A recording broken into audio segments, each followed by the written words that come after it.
गहरे जंगलों के बीच बसा एक सुनसान गांव, जहां सूरज ढलते ही सन्नाटा छा जाता था।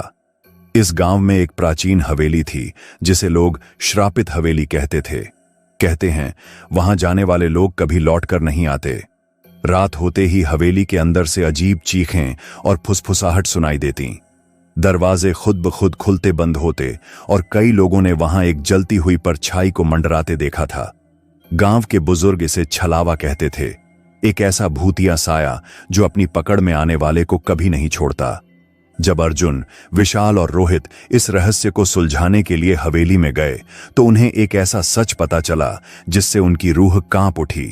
क्या वे इस खौफनाक हवेली से जिंदा बच पाएंगे या फिर वे भी छलावे का शिकार बन जाएंगे? रहस्य, डर और मौत से भरी यह कहानी आपके रोंगटे खड़े कर देगी।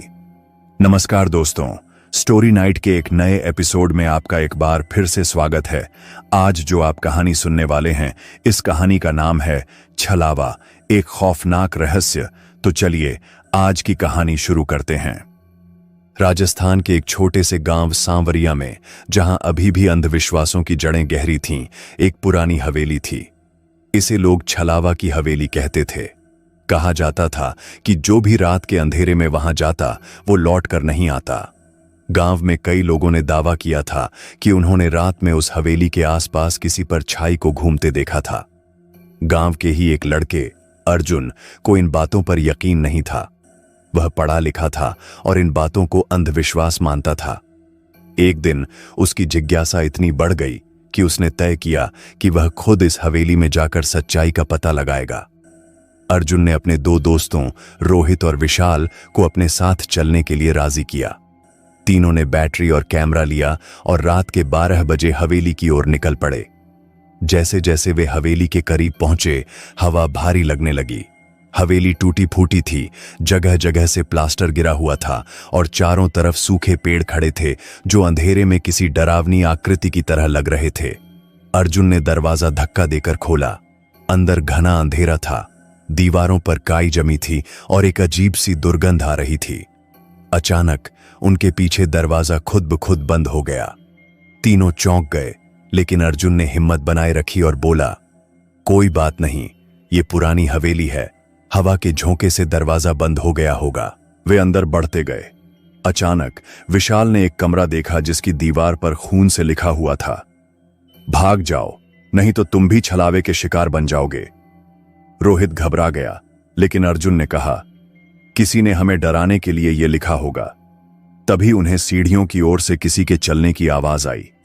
तीनों ने टॉर्च जलाकर ऊपर देखा, लेकिन वहां कुछ नहीं था। वे धीरे धीरे ऊपर चढ़ने लगे। ऊपर पहुंचते ही ठंडी हवा का एक तेज झोंका आया, जिससे उनकी टॉर्च बंद हो गई। चारों तरफ घना अंधेरा छा गया। तभी अचानक अर्जुन को महसूस हुआ कि कोई उसके ठीक पीछे खड़ा है। उसने धीरे से गर्दन घुमाई और एक सड़ी गली आकृति देखी, जिसकी आंखें गड्ढों जैसी खाली थीं। वो चीखकर पीछे हटा, लेकिन तभी वही आकृति रोहित के सामने आ गई। रोहित ने डर से अपनी आंखें बंद कर लीं और जब खोलीं तो वो आकृति गायब थी। विशाल कांपते हुए बोला, हमें यहां से भागना चाहिए। भागते भागते वे एक पुराने कमरे में पहुंच गए। वहां उन्होंने देखा कि एक पुरानी किताब पड़ी थी, जिसमें हवेली के बारे में लिखा था। किताब के मुताबिक 200 साल पहले इस हवेली का मालिक ठाकुर रणवीर सिंह था, जिसने लालच में आकर कई मजदूरों की हत्या कर दी थी। मारे गए मजदूरों की आत्माएं इस हवेली में भटकती थीं। अचानक हवेली में दरवाजे खुद ब खुद खुलने बंद होने लगे। एक भारी आवाज गूंजने लगी, अब तुम बच नहीं सकते। अर्जुन और उसके दोस्त किसी तरह हिम्मत जुटाकर भागने लगे, लेकिन विशाल पीछे छूट गया। अर्जुन ने मुड़कर देखा, विशाल हवा में ऊपर उठा हुआ था और किसी अदृश्य शक्ति ने उसकी गर्दन जकड़ ली थी। अर्जुन और रोहित ने उसे बचाने की कोशिश की, लेकिन तभी विशाल की चीख हवेली में गूंज उठी और वह अचानक गायब हो गया। अर्जुन और रोहित किसी तरह दरवाजा खोलकर बाहर भागे। उन्होंने पीछे मुड़कर देखा तो हवेली के ऊपर एक काली परछाई मंडरा रही थी। रोहित बुरी तरह सदमे में था और अर्जुन की हालत भी खराब थी। सुबह जब गांव वालों को इस घटना का पता चला तो वे हवेली के पास गए, लेकिन विशाल का कोई सुराग नहीं मिला। उसे कभी नहीं देखा गया। गांव वालों ने फिर से हवेली को छलावे की हवेली घोषित कर दिया। आज भी जो भी वहां जाता है उसे अजीब परछाइयां नजर आती हैं और रात में हवेली से चीखों की आवाजें आती हैं। अर्जुन और रोहित के लौटने के बाद से गांव में खौफ का माहौल था। विशाल की गुमशुदगी से गांव वाले और भी ज्यादा डर गए थे। अर्जुन अब भी सदमे में था। उसके कानों में विशाल की आखिरी चीखें गूंजती रहती थीं। रोहित की हालत और भी खराब थी। वह कुछ भी बोलने से डरता था और रातों को चीखते हुए जाग जाता। गांव के बुजुर्गों ने अर्जुन से कहा, हमने पहले ही कहा था कि उस हवेली के आसपास मत जाओ। अब देखो, विशाल चला गया, लेकिन छलावा अभी भी भूखा है। अर्जुन ने ठान लिया कि वह इस रहस्य से पर्दा उठाएगा। उसने गांव के एक बुजुर्ग पंडित रामलाल से मदद मांगी। रामलाल ने उसे बताया कि ठाकुर रणवीर सिंह ने जिन मजदूरों को मारा था, उनकी आत्माओं को शांति नहीं मिली और वे छलावा बनकर हवेली में कैद हो गए। रामलाल ने अर्जुन को एक तांत्रिक बाबा कैलाश के पास भेजा। बाबा ने कहा कि यदि छलावे को रोकना है तो हवेली में जाकर वहां की मुख्य आत्मा को मुक्त करना होगा।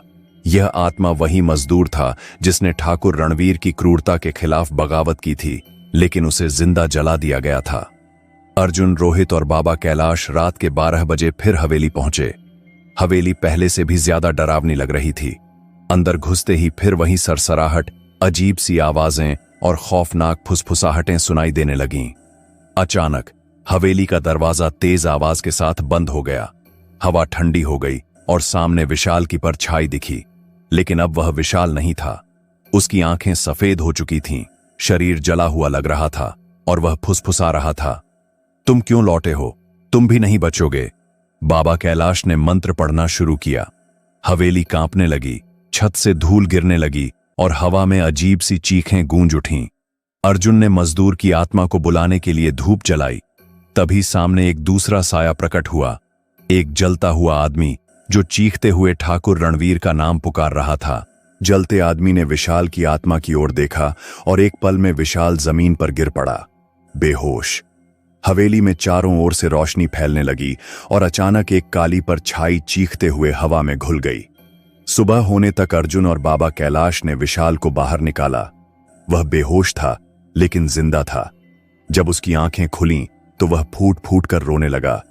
गांव वालों को यकीन नहीं हुआ कि विशाल बच गया, लेकिन हवेली अब भी खड़ी थी, सुनसान और भयानक।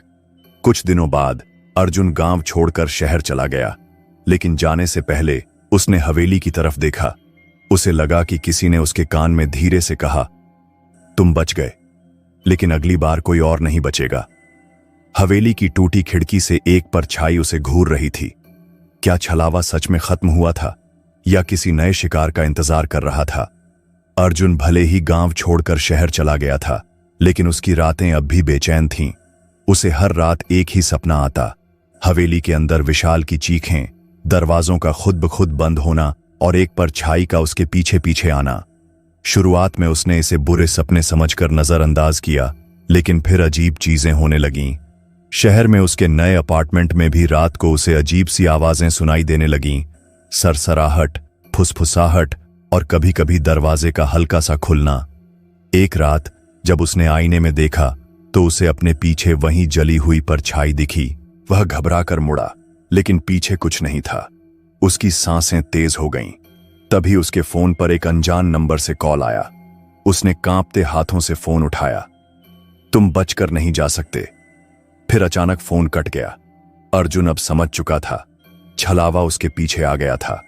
अर्जुन ने तुरंत बाबा कैलाश को फोन किया। बाबा ने सुनते ही कहा, तुम्हारी आत्मा कमजोर हो गई है। छलावा अब तुम्हारे डर से और ताकतवर हो गया है। तुम्हें वापस उसी हवेली में जाना होगा, वरना यह तुम्हें कभी चैन से जीने नहीं देगा। अर्जुन के पास कोई और चारा नहीं था। वह वापस गांव लौटा और रोहित और विशाल से मिला। विशाल अभी भी सदमे में था, लेकिन जब उसने सुना कि अर्जुन के साथ शहर में भी अजीब घटनाएं हो रही हैं, तो वह सहम गया। रात के 12 बजे तीनों फिर से हवेली पहुंचे। हवेली अब भी उतनी ही खौफनाक थी, लेकिन इस बार हवेली और भी ज्यादा ठंडी और भयानक लग रही थी, जैसे यह अर्जुन का इंतजार कर रही हो। अंदर जाते ही दरवाजे अपने आप बंद हो गए। हवेली में एक अजीब गंध थी, जलते मांस की। दीवारों पर खून से लिखा था, तुम लौट आए, लेकिन अब बच नहीं पाओगे। अचानक हवेली में चारों ओर से हंसी की आवाजें गूंज उठीं। अर्जुन ने पीछे मुड़कर देखा तो दरवाजे के पास वहीं पर छाई खड़ी थी, इस बार और भी ज्यादा डरावनी। उसके शरीर से धुआं निकल रहा था और उसकी आंखें लाल थीं। बाबा कैलाश ने मंत्र पढ़ने शुरू किए, लेकिन इस बार छलावा ज्यादा शक्तिशाली हो चुका था। हवेली हिलने लगी, चारों तरफ से दरवाजे धड़धड़ाने लगे। रोहित हवा में उठ गया और किसी अदृश्य शक्ति ने उसे दीवार से पटक दिया। अर्जुन अब भी मंत्र पढ़ रहा था, लेकिन तभी उसे एक खौफनाक सच का एहसास हुआ। छलावा ठाकुर रणवीर की आत्मा नहीं थी, बल्कि वह मजदूरों की हत्या करने वाले असली पुजारी की आत्मा थी, जिसने लालच में ठाकुर को भड़काया था। वही असली अपराधी था। अर्जुन ने जोर से चिल्लाकर कहा, अब तेरा खेल खत्म। तूने जितनी निर्दोष आत्माओं को सताया, अब तुझे भी मुक्ति नहीं मिलेगी। बाबा कैलाश ने आखिरी मंत्र पढ़ा और अर्जुन ने जलते हुए दीपक को हवेली के बीच में रख दिया। अचानक हवेली में आग लग गई, चीखों की आवाजें गूंज उठीं और छलावे की परछाई जलते हुए धुएं में बदल गई। हवेली कांपने लगी और एक भयानक चीख के साथ पूरी हवेली जमींदोज हो गई। अर्जुन, विशाल और रोहित ने गांव लौटकर चैन की सांस ली। हवेली अब पूरी तरह खत्म हो चुकी थी। लेकिन उसी रात अर्जुन के सपने में फिर से वही आवाज आई, तुमने मुझे रोक दिया, लेकिन क्या वाकई खत्म कर दिया? अर्जुन पसीने पसीने होकर उठा। उसके कमरे में आईना था और आईने पर खून से लिखा था, छलावा कभी खत्म नहीं होता। अर्जुन के चेहरे से पसीने की धार बह रही थी। उसकी धड़कनें तेज थीं। आईने पर खून से लिखे शब्द, छलावा कभी खत्म नहीं होता, उसकी आंखों के सामने चमक रहे थे। उसने जल्दी से बत्ती जलाई, लेकिन जैसे ही रोशनी फैली, आईने पर लिखे शब्द गायब हो गए। क्या यह उसका भ्रम था या सच में कुछ था जो अब भी उसका पीछा कर रहा था? अगली सुबह अर्जुन ने बाबा कैलाश से मिलने का फैसला किया, लेकिन जैसे ही उसने उनके आश्रम का दरवाजा खटखटाया, एक युवक घबराया हुआ बाहर निकला। उसकी आंखों में डर था। बाबा अब यहां नहीं है, उस युवक ने कांपती आवाज में कहा। बाबा कहां गए? अर्जुन ने पूछा। रात में अचानक हवेली की दिशा से किसी ने उन्हें पुकारा और वो बिना कुछ कहे निकल गए। तब से उनका कोई पता नहीं चला। अर्जुन का दिमाग सुन्न हो गया। क्या छलावा अब बाबा कैलाश को अपना निशाना बना चुका था? बाबा के कमरे में खोजबीन करने पर अर्जुन को एक पुराना लकड़ी का संदूक मिला। उसमें एक बेहद पुरानी किताब थी, जिसमें हवेली और छलावे से जुड़ी कुछ और बातें दर्ज थीं। उसमें लिखा था, छलावा केवल तब तक मारा जा सकता है जब तक उसका मूल बंधन तोड़ा न जाए। जब तक उसका अंतिम संस्कार सही तरीके से नहीं किया जाएगा, वह किसी और रूप में वापस लौटेगा। अर्जुन समझ चुका था कि हवेली जलाने के बावजूद छलावा अब भी जिंदा था। अर्जुन ने विशाल और रोहित को बुलाया और तीनों ने फैसला किया कि वे हवेली के जलने के बाद जो बचा था, वहां जाकर कुछ सुराग तलाशेंगे। जब वे रात में वहां पहुंचे तो वे यह देखकर हैरान रह गए कि जलने के बावजूद हवेली का एक हिस्सा अब भी खड़ा था, ठीक वही कमरा जहां पहली बार खून से लिखे शब्द मिले थे। जैसे ही वे अंदर गए, दरवाजे अपने आप बंद हो गए। अचानक अर्जुन को अपने कानों में फुसफुसाहट सुनाई दी। तुम्हें लगा कि सब खत्म हो गया? अर्जुन ने चारों ओर देखा, लेकिन कोई नहीं था। तभी कमरे के कोने में एक अधजली अलमारी दिखी। उसमें कुछ पुराने कागजात थे, जिन पर ठाकुर रणवीर सिंह की मोहर लगी थी। एक दस्तावेज में लिखा था, इस जमीन को एक विशेष अनुष्ठान से बांधा गया है। यह आत्माएं हमेशा यहीं रहेंगी जब तक इनका अंतिम संस्कार नहीं किया जाता। अर्जुन को समझ आ गया कि छलावे का अंत करने का एकमात्र तरीका उन निर्दोष मजदूरों की अस्थियों को ढूंढकर उनका विधिवत अंतिम संस्कार करना था। अर्जुन, रोहित और विशाल ने बाबा कैलाश को खोजने का फैसला किया। वे जंगल की ओर बढ़े, जहां बाबा आखिरी बार देखे गए थे। घना अंधेरा था और पेड़ों की सरसराहट से अजीब सी भयावह ध्वनियां आ रही थीं। तभी एक चट्टान के पास उन्हें बाबा कैलाश बेहोश मिले। उनके शरीर पर नाखूनों के गहरे निशान थे, जैसे किसी ने उन्हें घसीटा हो। अचानक बाबा की आंखें खुल गईं और वे कांपते हुए बोले, वे यहां हैं, वे तुम्हें नहीं छोड़ेंगे। अर्जुन ने बिना समय गवाए बाबा को संभाला और उन्हें पूरे अनुष्ठान के लिए तैयार किया। वे सभी गांव के पुराने शमशान पहुंचे, जहां मजदूरों की अस्थियों को दफनाया गया था। जैसे ही अनुष्ठान शुरू हुआ, तेज आंधी चलने लगी। हवाओं में खौफनाक चीखें गूंज उठीं। धरती हिलने लगी और शमशान के चारों ओर पर छाइयां मंडराने लगीं। अर्जुन ने मंत्र पढ़ते हुए अस्थियों को जलाने के लिए अग्नि प्रज्वलित की। अचानक हवा में एक भयंकर चीख गूंज उठी। नहीं, यह मेरा अंत नहीं है। अर्जुन ने जलती लकड़ी से हवन कुंड में आग डाली और देखते ही देखते चारों ओर उजाला फैल गया। परछाइयां जलने लगीं, हवाओं में हाहाकार मच गया और अचानक सब कुछ शांत हो गया। क्या यह सच में अंत था? अर्जुन, रोहित, विशाल और बाबा कैलाश ने राहत की सांस ली। हवेली का श्राप टूट चुका था, लेकिन जैसे ही वे जाने लगे, अर्जुन ने दूर एक पेड़ की तरफ देखा। वहां किसी की परछाई खड़ी थी, जली हुई, अधजली आंखों वाली, और फिर एक धीमी हंसी गूंजी। मैं कभी नहीं मरता। अर्जुन का शरीर जैसे सुन्न पड़ गया था। वह बुरी तरह कांप उठा। जिस परछाई को उसने देखा वह धीरे धीरे पास आ रही थी। हवा में वहीं जली हुई मांस की गंध फैल रही थी। बाबा कैलाश ने मंत्रों का जाप तेज कर दिया, लेकिन परछाई हंसने लगी। मंत्रों से अब मेरा कुछ नहीं बिगड़ेगा। तुमने मुझे यहां से भगा तो दिया, लेकिन पूरी तरह मिटा नहीं सके। अर्जुन के अंदर डर और गुस्से का मिश्रण था। उसने बाबा से पूछा, अगर छलावा अभी भी जिंदा है तो इसे खत्म करने का कोई और तरीका होगा। बाबा कुछ देर चुप रहे और फिर बोले, एक ही तरीका बचा है। हमें उसकी आत्मा को वहां ले जाना होगा जहां यह पैदा हुई थी। बाबा कैलाश ने एक गहरी सांस ली और बोले, छलावा उस पुजारी की आत्मा है जिसने लालच में ठाकुर को बहकाया था और निर्दोष मजदूरों की हत्या करवाई थी। लेकिन इस आत्मा की जड़ें और भी गहरी हैं। इसका असली जन्मस्थान हवेली नहीं, बल्कि ठाकुर का पुराना किला है, जो अब खंडहर बन चुका है। अर्जुन, रोहित और विशाल को अब अपने डर को पीछे छोड़कर इस खेल को खत्म करना था। उन्होंने बाबा के साथ मिलकर उस खंडहर की ओर प्रस्थान किया। पुराना किला अब पूरी तरह खंडहर में बदल चुका था। चारों तरफ सिर्फ टूटी हुई दीवारें और उखड़े हुए पत्थर थे। जैसे ही वे अंदर घुसे, हवा ठंडी हो गई। अर्जुन को लगा कि कोई उनकी हर हरकत को देख रहा है। अचानक विशाल चीख पड़ा। वे सब मुड़े तो देखा कि विशाल हवा में उठा हुआ था। उसके गले पर कोई अदृश्य शक्ति पकड़ बनाए हुए थी। अर्जुन और रोहित ने उसे पकड़ने की कोशिश की, लेकिन अचानक विशाल को जोर से जमीन पर पटक दिया गया। मैं तुम सबको मिटा दूंगा, आवाज गूंजी और छलावे की आकृति उनके सामने प्रकट हो गई। इस बार वह पहले से ज्यादा डरावनी लग रही थी। सड़ी हुई चमड़ी, खाली आंखों के गड्ढे और जलते हुए हाथ। बाबा कैलाश ने तुरंत अपनी माला निकाली और जमीन पर एक यंत्र बनाया। उन्होंने अर्जुन से कहा, अगर हमें इसे हमेशा के लिए खत्म करना है तो इसे इस यंत्र के अंदर खींचना होगा और इसके असली नाम से पुकारना होगा। असल नाम? अर्जुन ने चौंक कर पूछा। बाबा बोले, इसका असली नाम भैरव पुजारी था। जब तक इसे इसके असली नाम से नहीं बुलाया जाएगा, यह मुक्त नहीं होगा।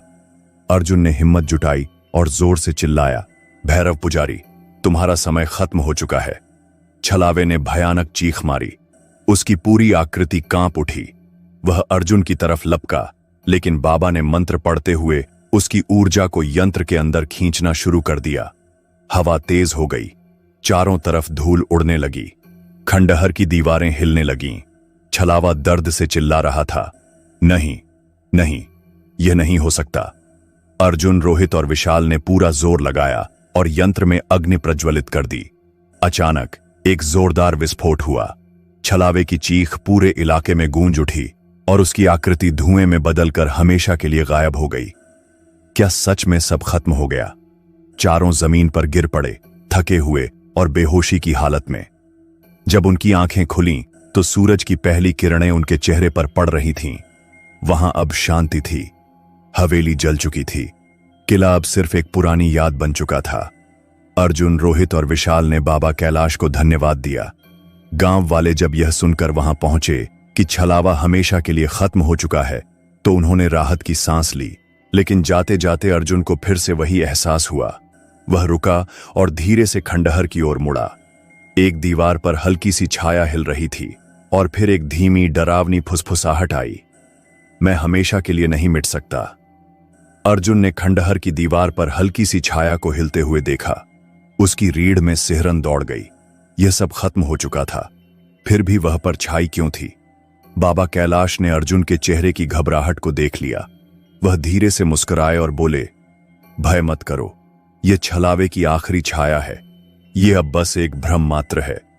अर्जुन ने बाबा की बातों पर विश्वास किया, लेकिन फिर भी उसके मन में एक हल्का संदेह था।